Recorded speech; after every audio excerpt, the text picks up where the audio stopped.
여러분 모두에게 하나님의 놀라운 축복이 있기를 바랍니다.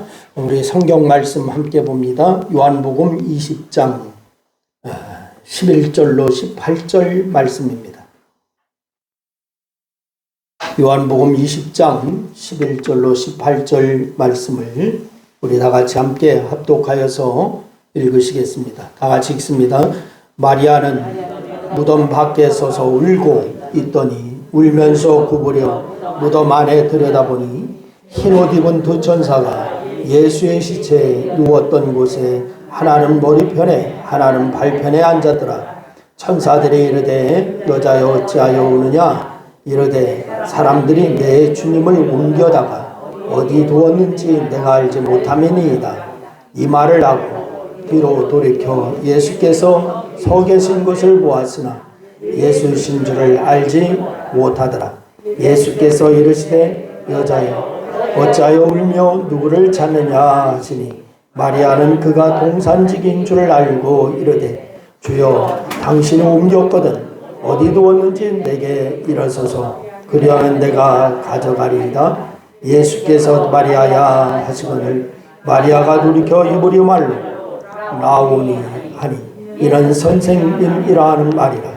예수께서 이르시되 나를 붙잡지 말라. 내가 아버지께로 올라가지 아니하였노라. 너는 내 형제들에게 가서 이르되 내가 내 아버지 곧 너희 아버지 내 아버지 곧 너희 하나님께로 올라간다라 하시니 마리아 막달라 마리아가 가서 제자들에게 내가 주를 보았다 하고 또 주께서 자기에게 이렇게 말씀하셨다 이러니라. 아멘. 할렐루야. 몇 년 전 일입니다. 일간지에 기사 가운데 웃지 못할 내용이 적혀 있었습니다. 그 내용이 뭐냐면은 로또 1등 당첨 후의 행동 요령이라고 하는 기사였습니다. 가장 강조하고 있는 것이 두 가지였습니다. 하나는 이순신 장군의 어록을 이용하여서 나의 당첨을 다른 사람들에게 알리지 말라라고 하는 것이 첫 번째였습니다. 그리고 또 다른 하나는 뭐냐? 일단은 잠적하라라고 하는 것이었습니다. 가장 심한 것은 뭐냐? 무조건 주변을 정리하라라고 하는 것이었어요. 사귀던 애인이 있으면 일단 헤어져라 라고 하는 것이고, 그리고 부인과도 이혼하라 라고 이렇게 권했습니다. 그리고 이혼 수속이 끝나고 난 후에 당첨금을 받으라 라고 이렇게 얘기했습니다. 왜냐하면 이혼하기 전에 당첨금을 받으면 그 당첨금도 나누게 된다 이렇게 얘기했습니다. 참 씁쓸한 이야기입니다. 정말 기쁜 소식을 함께 나눌 수 없는 세상이 되고 말았습니다. 여러분은 기쁜 소식을 함께 나눌 사람이 있으십니까?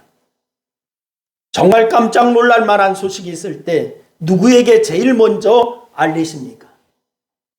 오늘 본문 말씀에 보면은 예수님께서 부활하셨을 때에 제일 먼저 그 소식을 알리는 이야기가 나옵니다.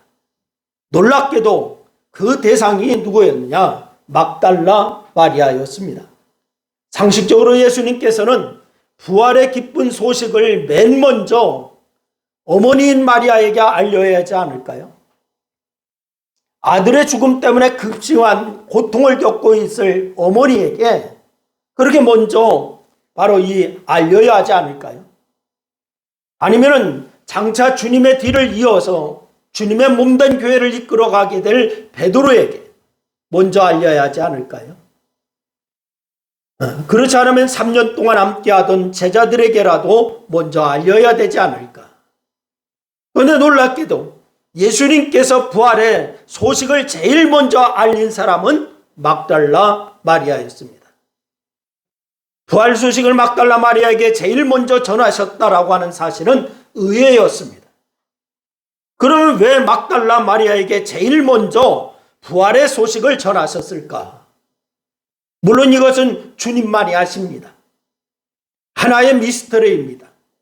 그러나 성경을 자세히 살펴보면서 조심스럽게 해답을 유추해 볼 수가 있는 단서를 찾을 수가 있었습니다. 그 단서들은 주님의 부활을 대하는 우리에게 소중한 교훈을 주고 있습니다. 오늘 이 부활주일에 여러분은 주님을 대하는 마음 자세는 어떤 자세로 지금 예배하고 있습니까? 막달라 마리아에 대한 기록은 성경에 13번 정도 나오고 있습니다. 그런데 그 내용을 종합해서 그녀의 삶을 재구성해 보면은 막달라 마리아의 삶이 이렇습니다. 막달라 마리아는 갈릴리 호수 서쪽 연안에서 자랐습니다.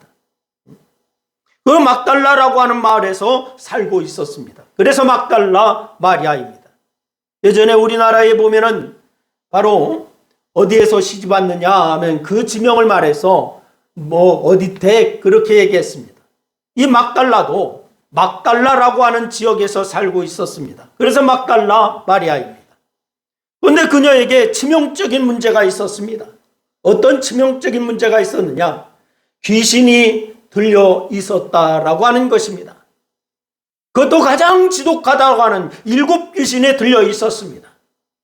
당시에 7 귀신이 들린 사람은 사회로부터 격리가 되었습니다.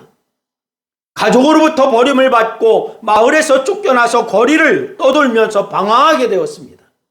막달라 마리아는 여인으로서 가족을 떠나서 미처 방황하고 참혹한 삶을 살고 있었던 그러한 여인입니다. 바로 얼마나 그 삶이 고달팠을까 우리가 짐작할 수가 있습니다.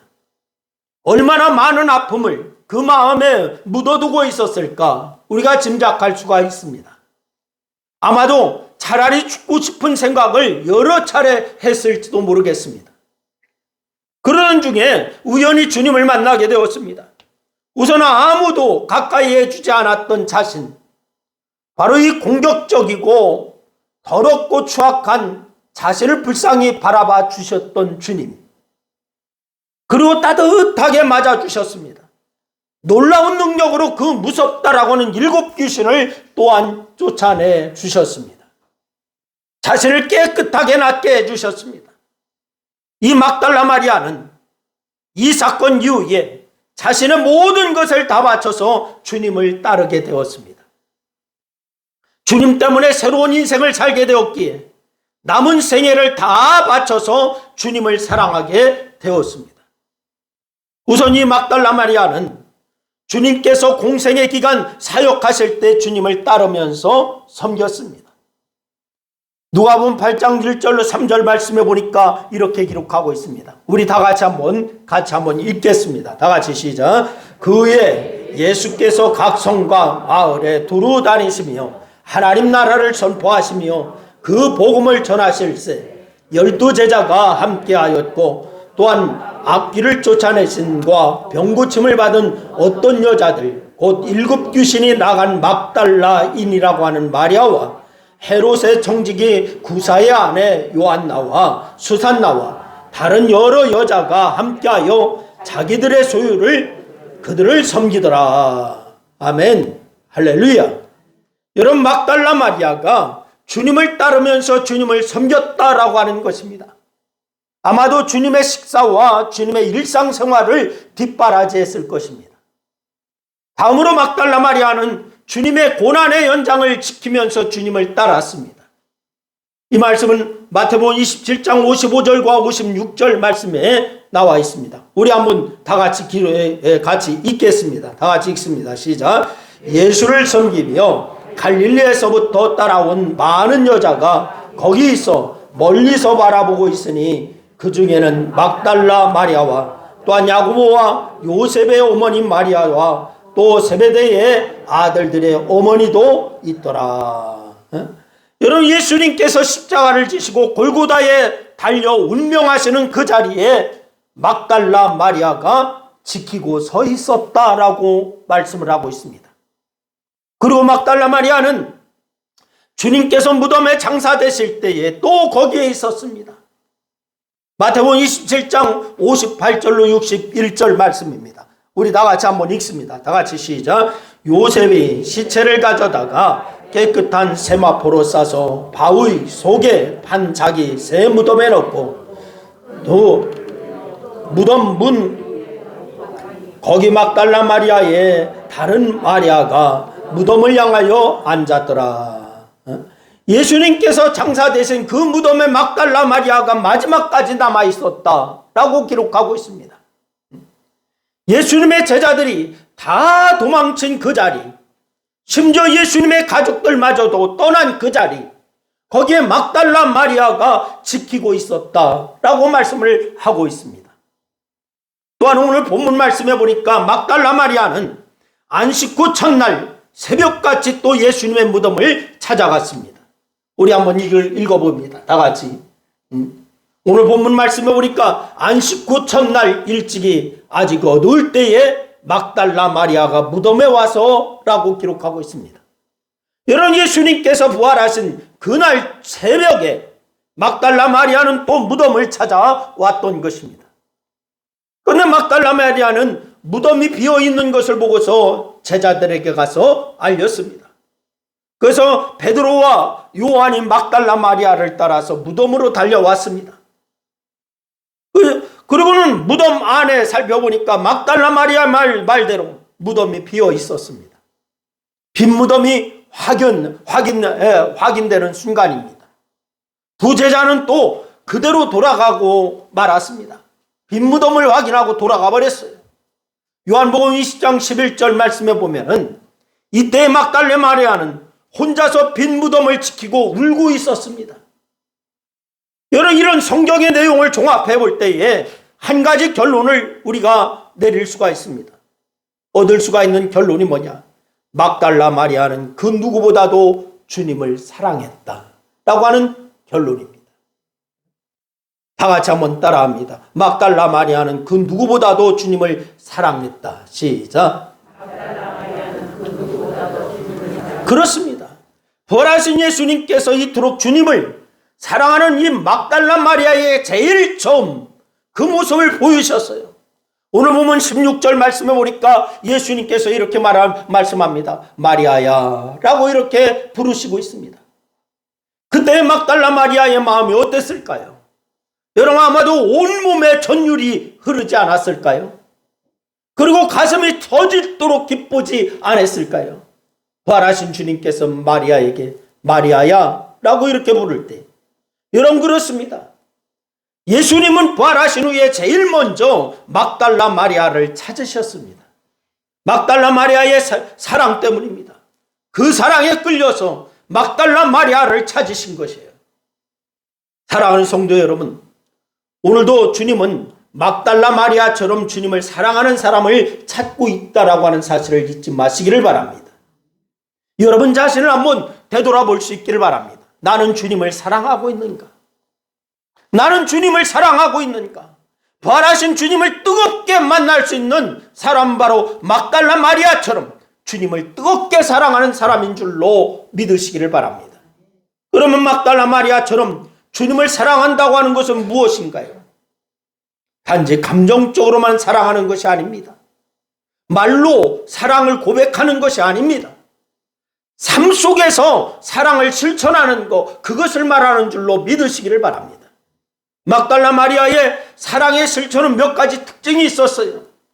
그 사랑의 특징의 첫 번째가 뭐냐? 은혜를 갚으며 살았습니다. 다 같이 은혜를 갚으며 살자. 시작. 그렇습니다. 막달라 마리아는 주님께 큰 은혜를 받은 사람입니다. 자신을 장악하고 있던 귀신을 내쫓아 주셨어요. 그리고 몸도 고쳐주셨습니다. 그래서 새로운 인생을 살게 해 주셨습니다. 막달라 마리아는 이 은혜를 잊을 수가 없었어요. 그래서 그 은혜를 갚기 위해서 최선을 다하면서 살았던 여인입니다. 바로 이 모습이 사랑을 실천하고 사는 모습인 것입니다. 부활하신 주님께서 그 모습을 귀히 여기셔서 제일 먼저 막달라 마리아를 찾으신 것입니다. 일반적으로 사람들은요, 받은 상처는 오래 기억을 합니다. 그것은 사소한 상처라도 두고두고 마음에 간직을 하는 것을 보게 됩니다. 내가 상처를 받았다 그러면 오래오래 기억을 하고 있어요. 그런데 이에 비해서 은혜는 쉽게 잃어버리는 경향이 있어요. 여러분, 그것은 큰 은혜라고 해도 얼른 망각해버립니다. 자기가 받은 은혜는 쉽게 잊어버리고 자기가 받은 상처는 오래 기억하고, 이게 일반적인 사람들의 특징이에요. 그것이 큰 은혜라 할지라도. 근데 상처는 꼭 받아야 할 빛이라고 생각하고, 은혜는 꼭 돌려주지 않아도 될 빛이라고 생각하는 것 같습니다. 내가 상처받았어? 내가 꼭 빚을 갚으리라, 이렇게 얘기합니다. 그런데 은혜를 받았으면 그 빚은 쉽게 잃어버려요. 여러분, 우리가 계산법을 바꿔야 될 줄로 믿으시길 바랍니다. 그리스도인들은 이 계산법에 살면 안 됩니다. 상처는 돌려주지 않아도 될 빚이라고 생각해야 되고, 대신 은혜는 꼭 갚아야 할 빚이라고 생각해야 합니다. 이것이 바로 그리스도인의 바로 계산법이어야 됩니다. 특히 하나님께 받은 은혜는 꼭 갚아야 할 빚이라고 생각하며 살아야 될 줄로 믿으시기를 바랍니다. 중국의 진나라 때에 위무자라고 하는 사람이 있었답니다. 근데 그가 어느 날 아들을 불러놓고 이렇게 당부를 했대요. 너희 새어머니는 아직 젊으니까 내가 죽거든 개가시키도록 하여라, 이렇게 얘기했다는 거예요. 본처가 일찍 죽고 이제 새장가를 들은 거예요. 그런데 젊은 부인을 얻은 겁니다. 한참 세월이 흐른 후에 위무자가 죽게 되었습니다. 아들을 불러놓고 이번에는 이렇게 당부를 했습니다. 내가 죽거든 너의 새어머니를 나를 따라 순장하도록 하여라, 이렇게 얘기했습니다. 그전에는 아들을 불러놓고 유언하기를 뭐라고 했냐? 새어머니가 아직 젊으니까 개가시키도록 하여라 라고 유언을 했는데, 죽기 직전에는 불러놓고서 자기와 함께 묻어달라는 거예요. 무덤 속에. 그 아들 위가라고 하는 아들이 있었는데, 이 위가가 아버지의 두 유언 가운데 어떤 것을 따를까 고민하게 되었습니다. 그러나 아버지가 병중에 혼미하여서 남긴 유언보다는 맑은 정신때에 남긴 유언을 따르는 것이 옳다라고 판단하여서 젊은 새어머니를 개가시켰습니다. 그래 뒷날에 위가가 두이와 전쟁을 벌일 때의 일입니다. 이제 전쟁이 일어났는데 두이가 워낙 용맹한 장수인지라 위가의 군대는 싸움에서 지고 있었습니다. 근데 갑자기 두이가 탄 말이 누군가가 묶어놓은 풀에 걸려 넘어지게 되었어요. 바람에 위가는 두이를 사로잡고서 전쟁을 이기게 되었습니다. 누군가가 묶어놓은 풀에 말이 걸려서 넘어져서 말에서 떨어졌기 때문에 바로 위가가 두이를 잡아서 바로 전쟁에서 승리하게 되었어요. 그날 밤에 위가의 꿈에 한 노인이 찾아와서 이렇게 말했습니다. 나는 당신이 개가시킨 새어머니의 아비가 되는 사람이요. 그대가 지혜로운 판단으로 나의 딸을 개가시킨 것이 너무 고마워서 내가 풀을 묶어서 적장에 말이 걸려 넘어지게 한 것이요. 작게나마 은혜를 갚게 되어 기쁘오 라고 하면서 꿈에서 나타나서 얘기를 하는 거예요. 그 고사성어에서 나온 그 말이 결초보은이라고 하는 말입니다. 죽어서 무덤에 풀을 묶어서 은혜를 갚는다라고 하는 그런 뜻입니다. 여러분, 사랑하는 여러분, 우리도 저마다 주님의 은혜를 받았습니다. 그 은혜를 잊지 말아야 될 줄로 믿으시기를 바랍니다. 그리고 그 은혜를 갚기 위해서 최선을 다할 수 있기를 바랍니다. 이것이 주님을 사랑하는 자의 삶인 줄로 기억하시기를 바랍니다. 우리가 이렇게 주님의 은혜를 기억하고 갚고자 할 때에 부활하신 주님이 우리를 찾으실 거예요. 막달라 마리아를 찾으신 주님처럼 여러분과 저를 찾으실 줄로 믿으시기를 바랍니다. 두 번째는 주님의 필요를 채우며 살았다라고 하는 것이 이 막달라 마리아의 특징입니다. 여러분 모두도 주님의 필요를 찾아 채워주는 역사가 있기를 바랍니다. 할렐루야. 막달라 마리아는 주님을 따랐어요. 아마도 12제자들과 함께 주님과 공동체를 이루며 살았을 것입니다. 이때 막달라 마리아는 자신이 가진 것을 자신이 가진 것으로 주님을 섬겼습니다. 식사 문제를 담당했을 것입니다. 공동체의 안살림을 맡아서 수발했을 것입니다. 그리고 주님께서 사역에 전념하실 수 있도록 뒷바라지를 했을 것입니다. 바로 주님의 필요를 채우면서 살았던 것이 막달라 마리아의 삶이었습니다. 이 모습이 주님의 사랑을 실천하며 사는 것입니다. 부활하신 주님께서 이런 사람을 찾으시는 줄로 믿으시기를 바랍니다.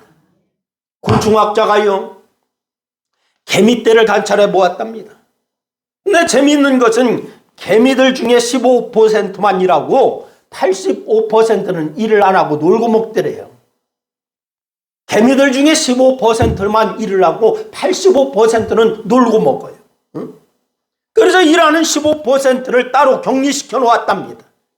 그런데 그 중에서도 또 15%만 일하고 85%는 일을 또 안 하더래. 15% 열심히 일하던 개미를 갖다가 격리시켜 놨더니 여기에서 또 15%만 일하고 나머지 85%는 일을 안 하고. 그 경제학자인 파레토라고 하는 사람이 그래서 이것을 보고서 파레토 법칙을 만들게 되었습니다. 20%의 인구가 80%의 돈을 가지고 있다는 거예요.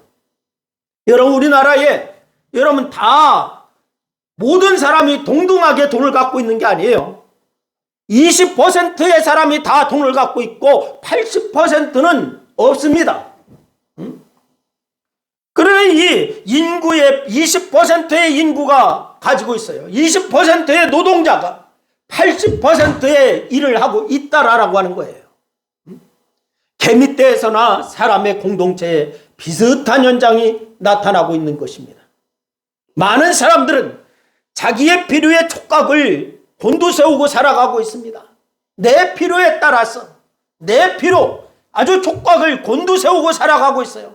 그래서 실제로 공동체에 별로 기여를 하지를 못하고 있습니다. 그러나 소수는 자기의 필요는 물론이고 공동체의 필요를 채우기 위해서 헌신하며 살아가고 있다라고 하는 사실입니다. 그래서 공동체에 크게 기여를 하고 있어요. 여러분, 교회도 마찬가지입니다. 많은 사람들은 영적으로 자기의 필요에만 촉각을 곤두세우고 있습니다. 내 영적인 필요, 내가 하나님 앞에 축복받아야지, 내가 하나님 앞에 은혜를 받아야지, 여기에만 촉각을 곤두세우고 살아가고 있어요. 그래서 실제로 교회에 별로 기여를 못하고 있습니다. 그러나 소수의 사람들은 공동체의 필요에 관심을 기울이고 또 이것을 채우기 위해서 헌신하고 살아가고 있습니다. 그래서 공동체에 크게 기여를 합니다.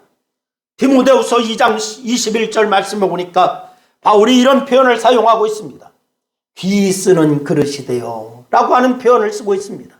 뭐 하는 그릇이 되어? 귀 쓰는 그릇이 되어. 바울은 디모데에게 그릇이라고 하는 생각을 가지고 살라라고 권면하고 있습니다. 그러고서 기왕이면은 주님께서 귀 쓰는 그릇이 되라 라고 이렇게 권면하고 있습니다. 여러분 모두도 주님이 귀 쓰는 그릇이 될 수 있기를 주님의 이름으로 축원합니다. 그릇은 자신을 위해서 존재하지 않아요. 여러분, 철저하게 사용하는 자를 위해서 존재하는 것이 뭐냐? 그릇입니다. 그리고 그릇의 가치는 그 그릇 자체의 재질이나 품격에 따라서 결정되는 것이 아닙니다. 단지 얼마나 귀하게 쓰임을 받느냐, 여기에 따라서 결정되는 것입니다. 여기서 귀하게 쓰임 받기 위해서는 사용자의 필요에 잘 맞아야 된다라고 하는 사실입니다. 사용자의 필요에 잘 맞아야 돼요.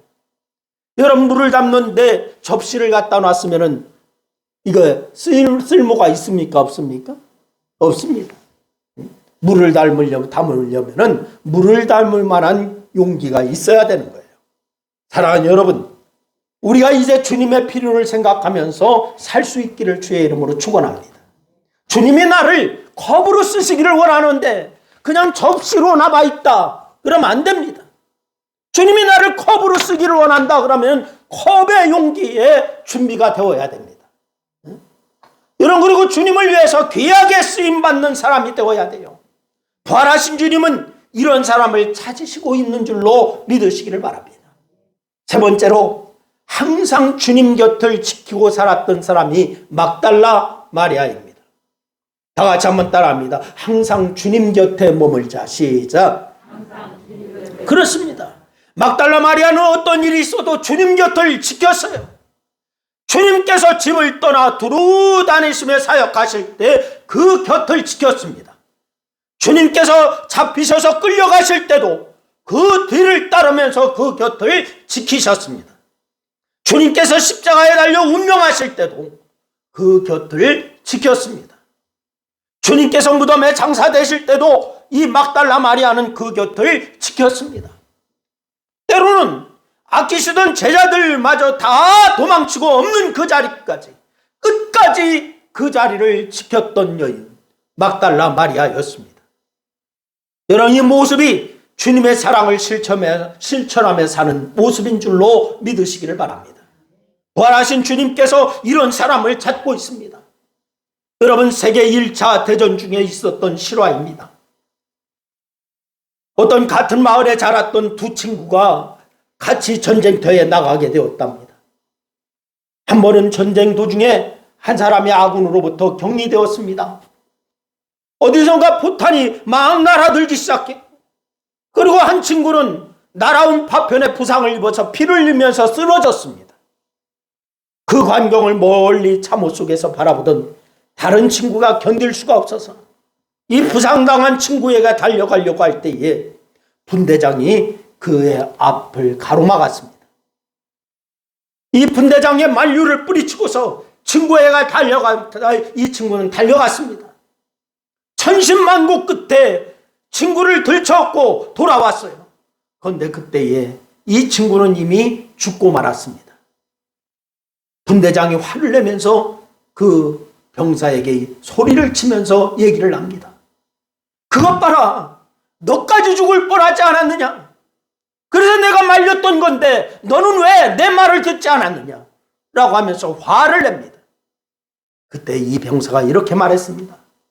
분대장님, 제가 그 친구에게 다가갔을 때는 아직 살아있었답니다.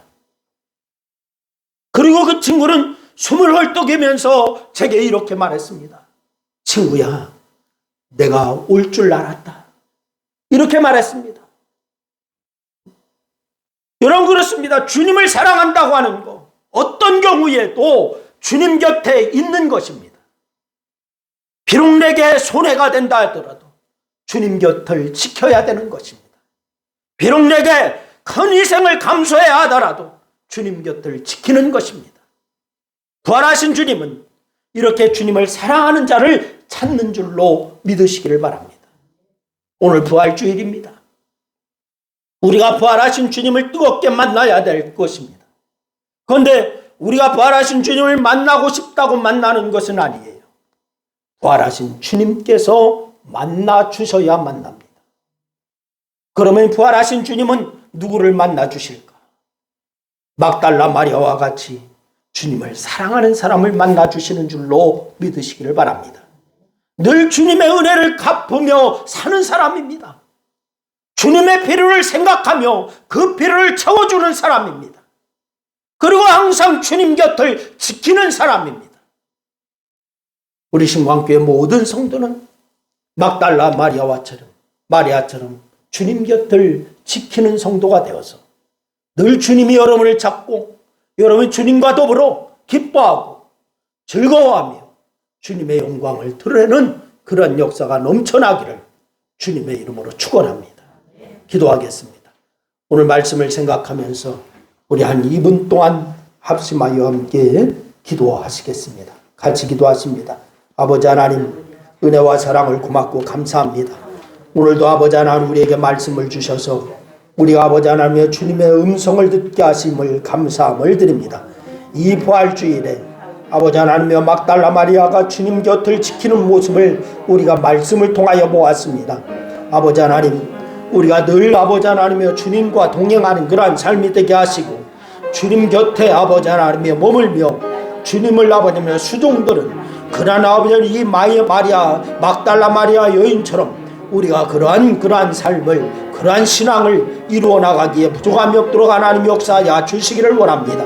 우리 신광교회 모든 성도가 이 부활주일에 아버지 하나님의 주님을 더 깊이 생각하며 주님과 동행하는 그러한 삶을 이루어 나가기에 부족함이 없도록 하나님 역사하여 주옵소서.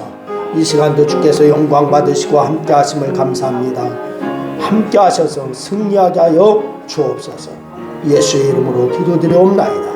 아멘.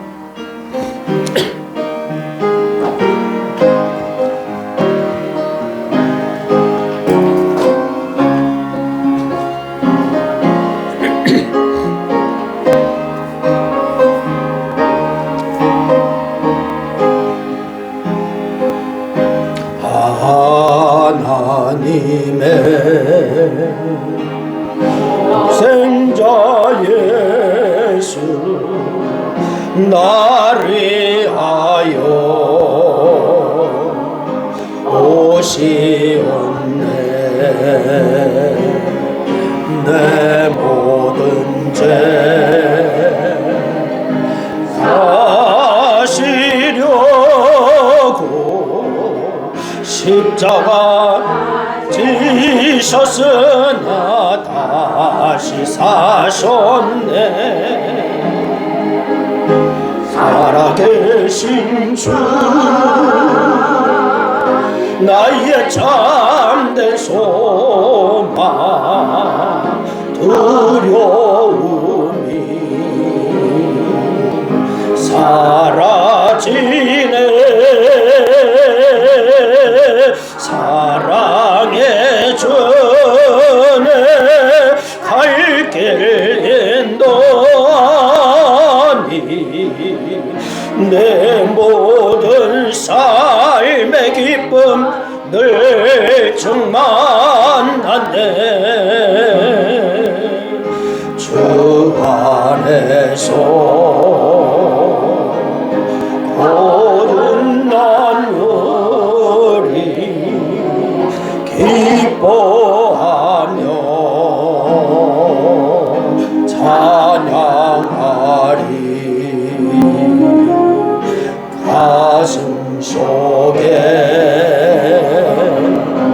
넘치는 확신 우리의 가는 길에 소망 넘치네.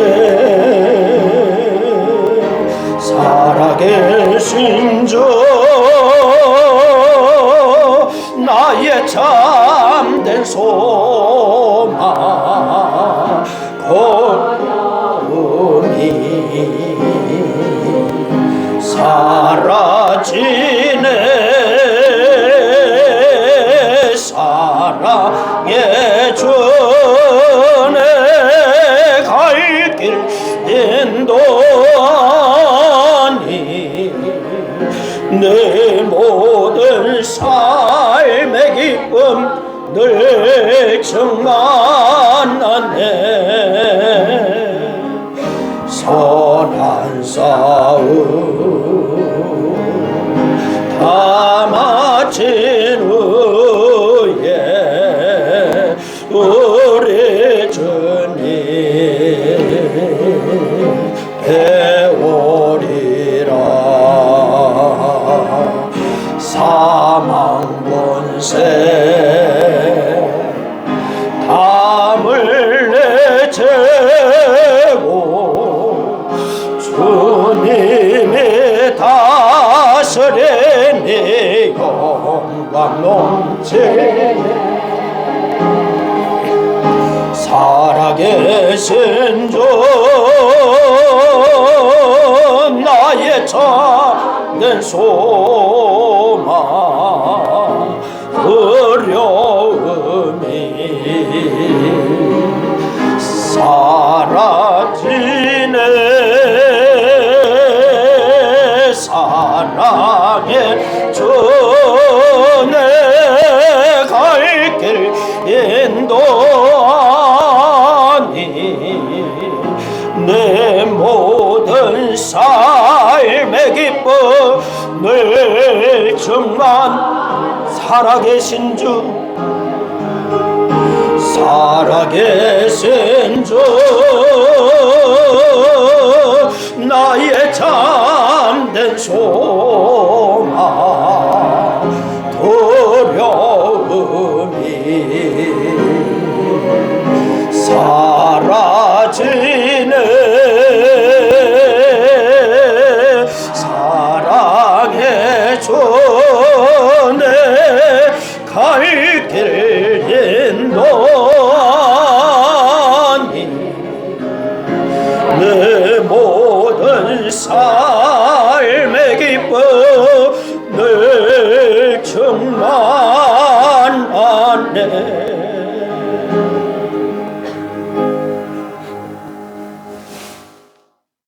지금은 우리에게 영생을 허락하시는 하나님 아버지의 극진하신 사랑하심과 부활의 축복과 소망이 되신 예수 그리스도의 한없는 은혜와 능력과 증거로 말미암아 부활의 승리의 삶을 가능케 하시는 성령님의 교통 역사 충만하심이 오늘 부활을 축하드리는 모든 성도들에게 영원토록 함께하옵시기를 축원하옵나이다.